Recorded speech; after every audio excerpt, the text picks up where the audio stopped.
Hey everyone, Butley here. We are back in watching Tactics Ogre episode 3. I'm here with Patch. How you doing, Patch?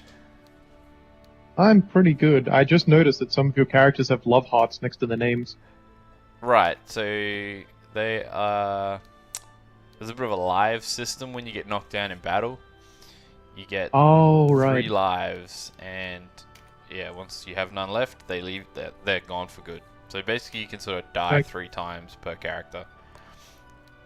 yeah, I've I didn't know what that was. I noticed the other two characters didn't have it. Are you sort of guest friends? right. Vice and Lady? Yeah, Vice you'll and see Sister? why. Maybe not this episode, but you'll probably see why at some point. Guests tend to like bail on fights before they die, if you know what I mean. Yeah. There's an item that lets them warp out of battles, so not in every case, but yeah, you kind of got to know which ones they will and which ones they won't. Vice and Quechua definitely will. But that's what the heart system is. Yeah, your general team can get knocked down like 3 times, so it's kind of good. Like, you generally shouldn't have anyone lose a heart, but it's good like as a catch-all in case something weird, like something you didn't expect happens. What means you don't Wait, instantly lose. what do the hands mean next to weapons? The hands mean next So to there are- weapons. Yeah, next to these items is like a little symbol. Like, that looks like arm, that's foot. Oh yeah, so you've Um, got, when you go to the equipment screen, Did- you've got like one hand, other hand, and then it has like chest and then an arm leg slot. And they're just telling you which slots the items can go on. Well, that confuses me, because the short bow only looked like it had one hand, while the longbow had two. No, that's Are true. you That's what wielding you the can, short you can bow have a short one-handed? bow and a dagger or a shield. Yep. I guess because you do still use two hands to shoot your short bow. It's just Yeah. you have an alternate choice. Yeah, I get it. It's more like you can have a dagger in your pocket, sort of thing. Yeah, it just looked very funny to me. I thought they were going to try and shoot a short bow one-handed. No, I don't think it's quite like that. It's just so much space you have. Like when you have a longbow, no matter where you put it, you can't fit a shield on your person. You know what I mean? Like you can't put the longbow on your back and have a shield, and you can't. Whereas a short bow, you can sort of just slip that over your shoulder and hold a shield. Yeah. Yeah. All your war funds gone. Yeah, I actually spent more than I meant to. I was like, oh, I wanted to hire another cleric, but I kind of goofed. Oh. You baddie. Yeah, you'll see why. Not today, but I know a little bit of what's coming, and early on, it's not impossible, but you can make your life a lot easier if you take a couple of quick steps to... I was trying to sort of use my Yeah. foreknowledge of the game to make it a bit smoother for the recording, but no, I spent too much money. Healers tend to be like that in early game. Like having a healer makes a world of difference for a lot of RPGs. Well, we have Just someone to healers, pick it's you just... up. You need to... Yeah. I can't explain it until we get there, if you know what I mean. Okay. Yeah, yeah, that's fine. But remind me, and I'll mention why I wanted the cleric at this point of the game. At that point, I'll remind you when we reach that point that I don't know what's coming. you'll know, you'll get it. Once you see it, Does it'll it be like pick a every light other bulb party above member your up? head, and you'll be like, "Oh, that's why." You're giving me way too much credit. Maybe, I don't know. I bought a couple of It'll rings probably just to happen, show that and- you can put the rings on. See how the equipment slots have Yeah, the yeah, little yeah. arms and legs and stuff. And some people are wearing Yeah. pants, and some people are wearing gauntlets. And I guess And not one man pants. wields a short bow and a sticker.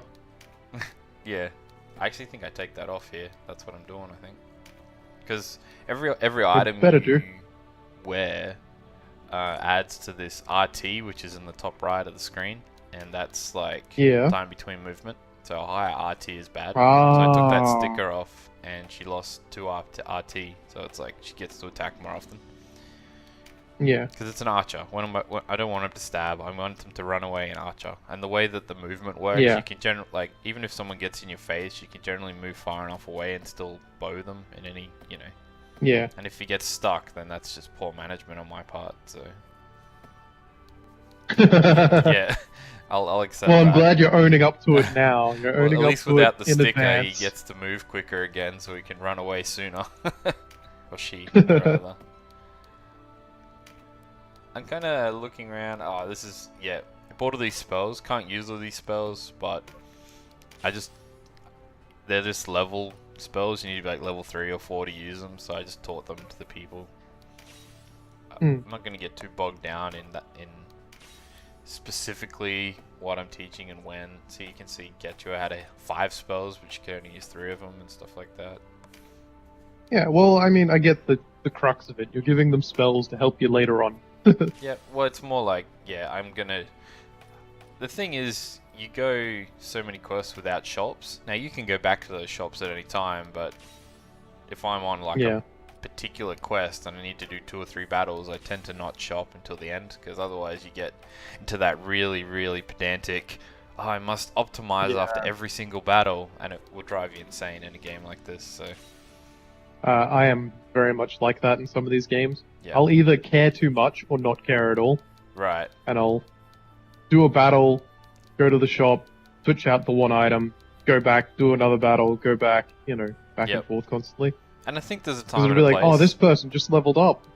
Yep. No, there's a time and a place, and here I just need to just set up so that I can just do a few missions in a row without worrying. I just realized the dismiss symbol is a skull. Yeah. You actually just stab them in the back and go, you're dismissed. Yeah. I'm not paying you anymore. Here we go. Whoosh. Da, da, da, da. Ta-da. The curtain comes down. Wait, and he's exactly the same. It'd look different, obviously, if I wasn't the main character. So, I kind of was obviously doing this on the fly, and I stuffed up, so I gave him a heap of higher level stuff that a level 1 knight can't wear or yield. So I had to go back and redo all my stuff, like my personal stuff. But you see the first class change, and that's quite a major mechanic in this game. As you go through the game, other classes will become open. Like, I think we only have the Berserker class, for example, because we met a Berserker. Yeah. And we also happen to get the class marks off that Berserker. So you get these little cards. I like to think of them as basically like tutorial cards teaching you how to be a Berserker, so... Yeah. I'm just showing off the different castles, and these are like major cities, so they have shops, whereas the hill, when we unlock the hill, it won't have a shop. And I like this screen. So this is how you will set up for most of your battles. You get to lay out your team in starting formation. Obviously you're never going to have more than 12 characters you can manage. But it's kind of cool. It makes, as you get used to the game, and there's a little bit of sometimes you have to replay things. You get used to like, oh, I need to position people on the left or right side, or I need someone at the back to protect my mages, or, you know, things like that. Yeah, it's just an extra little bit of tactics to get you started. I like the victory and defeat conditions. At least one of your units must survive, and your hero cannot die. So... I guess that means your hero must survive. I'm guessing it means if, when you get knocked down, and you may see that, foreshadowing, when you get knocked down, you have like 3 turns before you, like, lose a heart and leave the battle. Yeah. And during those 3 turns, there's items you can, and some pre-spells that you can cast on people to, like, revive them, I guess. Yeah. And so I guess what that means is, if everyone's knocked down on the counter, then you lose. One person must always be surviving, but it doesn't matter if your hero's knocked down, like unconscious, or if he's still moving. I don't know. You'll see it better when I do it. Yep. Send the archer up front. I know you didn't do that, but He is awesome. He will carry the team for a while. That guy is awesome. Canopus. Wing boy. Well, that's it. He's your only wind guy for a while. We can't get any others for a little bit. And even when you sort of start finding them, it's hard to... They're actually really hard to get. And again, that's a thing that I'll have to explain later. But... Yeah. I love it. I love, like, you're in the middle of the battle and there's this text and you're like, eh, and then he throws a rock at him. I'll show you, thick. I like that throwing a rock is actually the ranged attack of Vice. I always wonder, what if I give him a bow, will he shoot him instead? Deals actual damage. I don't really want to explain this too much, so maybe we can go into other things. Basically, instead of save stating and resetting in mid-battle and all that trash, what they say is you can go and redo your turns. I think I show this off. So basically I can just go back and take back any turn. It won't... If you just roll it back and sort of replay enemy turns, they'll do the same thing, and it doesn't reset damage rolls, so you can't just do that. But if you want to move differently or attack something different or cast something different, you can use that. And you can make like multiple trains, so I could pull it back 5 turns, replay those 5 turns, and then be like, no, I liked the way I did it the first time, and it'll create like a tree, so I can go back and redo that, the original 5 turns instead. Replay Vice's turn. Throw the rock. And, you know, Throw the rock. It sounds silly, like unimmersive or whatever, or it makes the game too easy, but it doesn't, because it's still a tactical thing. You basically just... You would be doing this with save stating anyway for the most part at this level of RPG, so... Yeah, it's fine. I don't know if there's anything else too much that's going on. I wanted to show here you can look through all your enemy's skills and classes and abilities and weapons, so there's no surprises.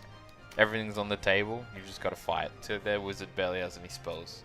And I know that Spark Sphere and Word of Pain are just nukes. They're not... They'll just deal like 40 or 60 damage. So, like, it's good information to have.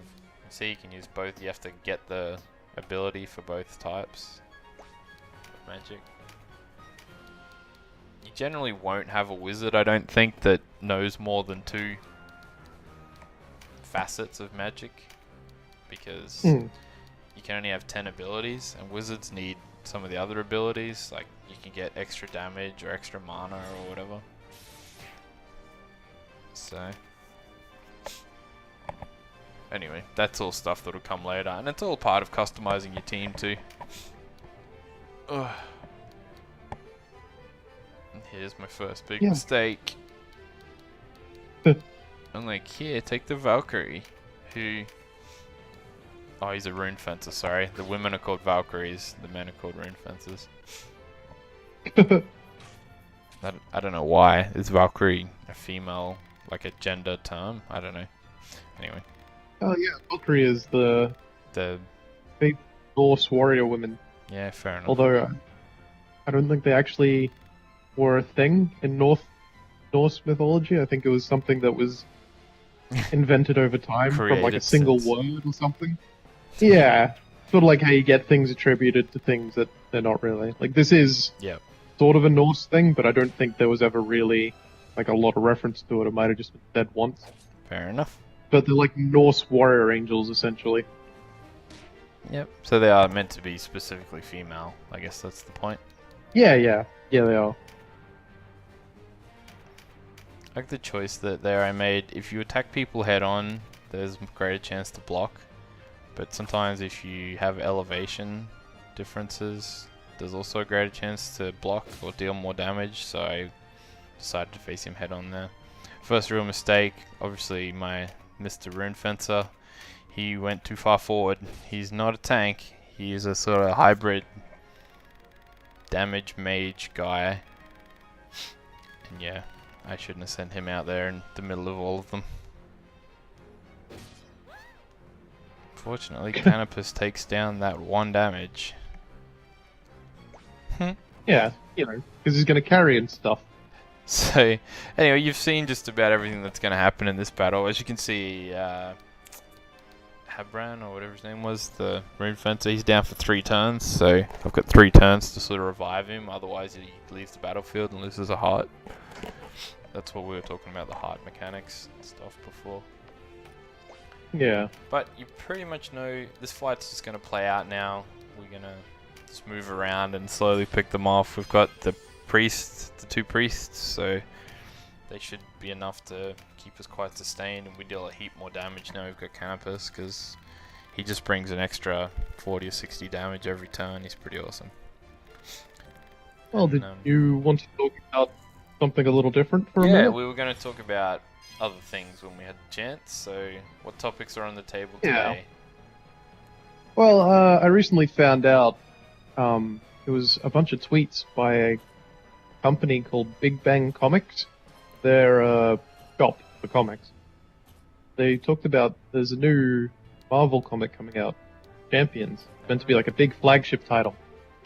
It's, bringing in like Spider-Man, Hulk, Miss Marvel, a couple others, all in like a team Yep. to do this big thing. Except they didn't get like any pre-orders.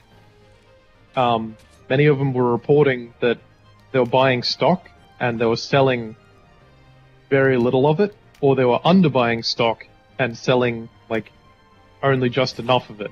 Like Wow. one place said there was a bunch of different stores all communicating with each other. One of them said that they got a very conservative number, only sold 75% of it. And yeah, another said they were only selling 50% of their stock and they understocked. And it's a Marvel like big title and number one of like a series they're planning to do for a while, and it's not selling. And it's a wonder of why really that this is happening with the Marvel movies being so big. But a lot of these characters that are in these comics, they're not the movie characters. Right. And to boot, this is off the back of Civil War 2, like an event in the Marvel comic universe where they had the whole... I don't know. I don't actually know the context of Civil War 2. I haven't looked into it too much. Yeah, but I suspect it might be like Civil War 1, where it was about, superhero registration. Is it safe to have superpowered people unchecked? Right.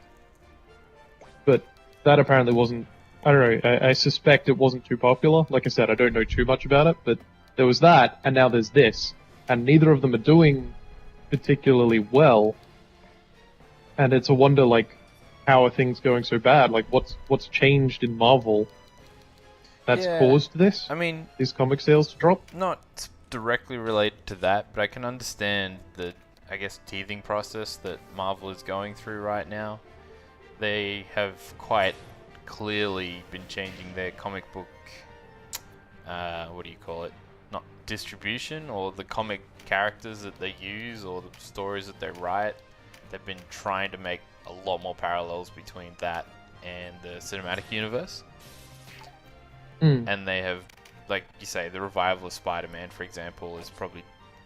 I know that he's super popular anyway in the comics, but I'm sure that this renewed effort in having him in a team as a consequence of them getting Disney Marvel getting the movie rights back, so they're like, okay, now in the comics we need to put him in a team where he fits in the movie universe as well. It's funny you say that, because a lot of the characters that are popular in the movies, like Spider-Man, like Iron Man, in the comic universe, they've been changed, new characters. Right. And it seems like a really inopportune time to do it. Like, this happens all the time in comics. I know. You get, you retire a character, you try someone new, they either work or they don't. And if they work, if the new audience likes the new character, you stick with them for a long while. And, that's fine. But it seems like they did it at a really inopportune time, like at the height of their popularity of these characters, of Iron Man, of Spider-Man, of Thor. They've changed these characters a little bit. Right. And just seems like really Well, I think odd decision making. some of it is probably...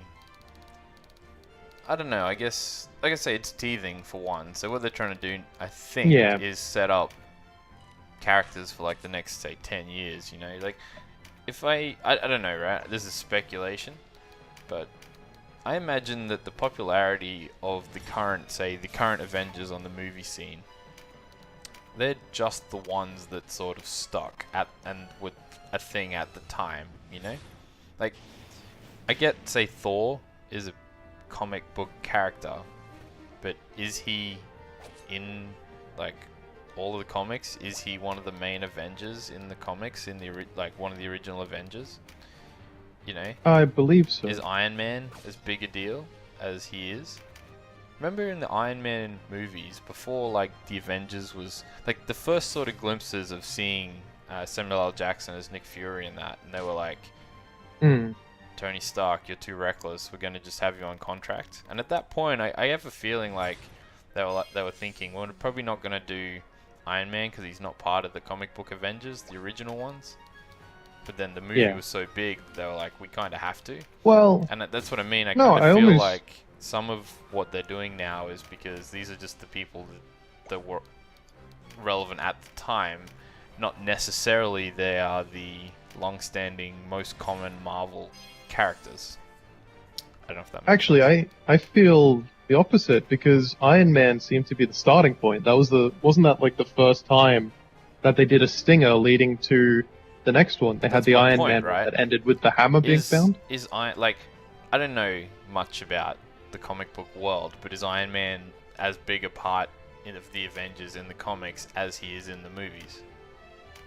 I think so, as far as my knowledge goes. Again, I'm not like the top comic fan. It's more like a peripheral interest to me. Like, I'm interested in the stories and the characters, but I haven't read comics in general. Like, that's not a big appeal for me.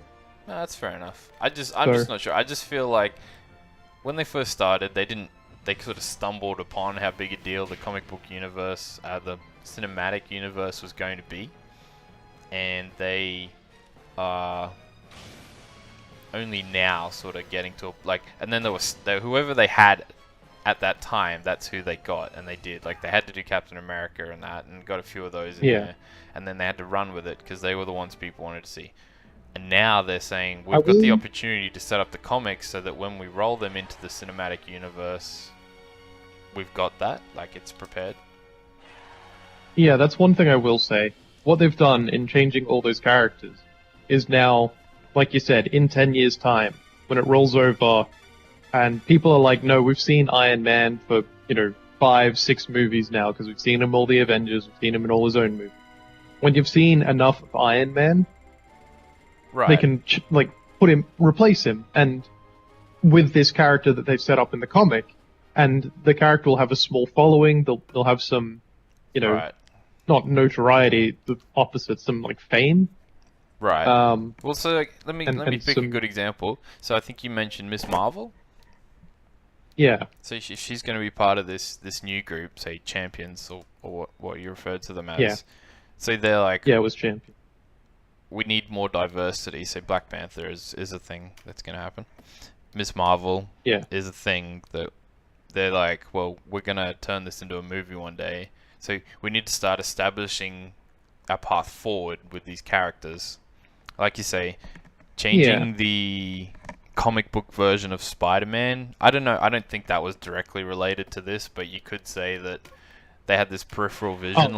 If we ever start making Spider-Man movies, at least we can reset the page if we need to. I don't think they went that way because the new Spider-Mans are African American, and the Spider-Man in the movies is not. So they probably didn't do that in the end, but it was that option, because they didn't know what state they would get the movie franchise rights back. Yeah. And so I think, they're starting to set up going forward. Well, it's on that point. I'd like to say, the other question is, how much of the comics did they plan ahead of time? Because obviously the movies have been planned years in advance. Like, many of them planned years in advance. Avengers planned years in advance and all that.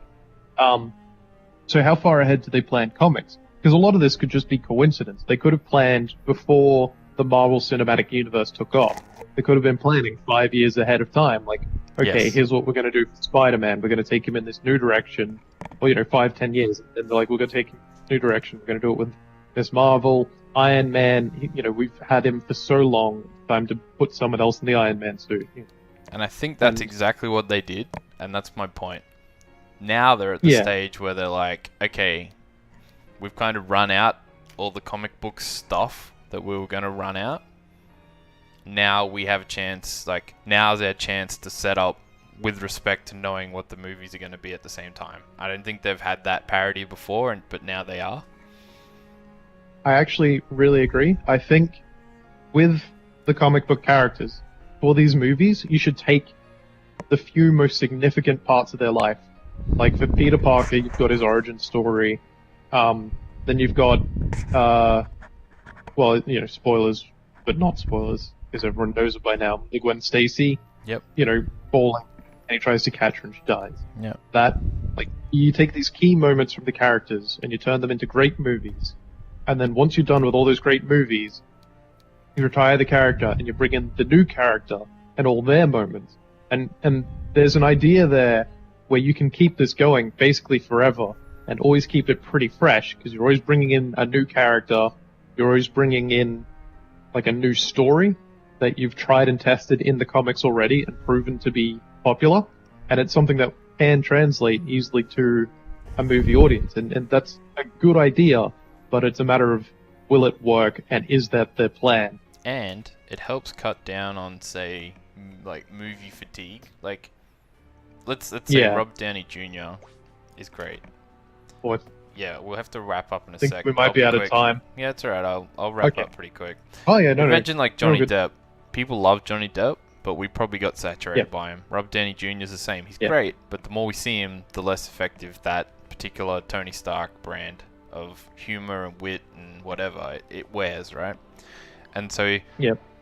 having, say, like passing the mantle of Spider-Man or Iron Man or whatever on to these new comic book characters in a cycle probably helps wear that fatigue or like pan it a little bit. Yeah. Anyway, we are going to wrap up here. I guess we can continue this discussion another time because, well, we have plenty of time, and yeah, it's a pretty interesting discussion. So thanks a lot, everyone. We'll catch you next time. Thanks for watching. Cheers, Bye-bye. guys.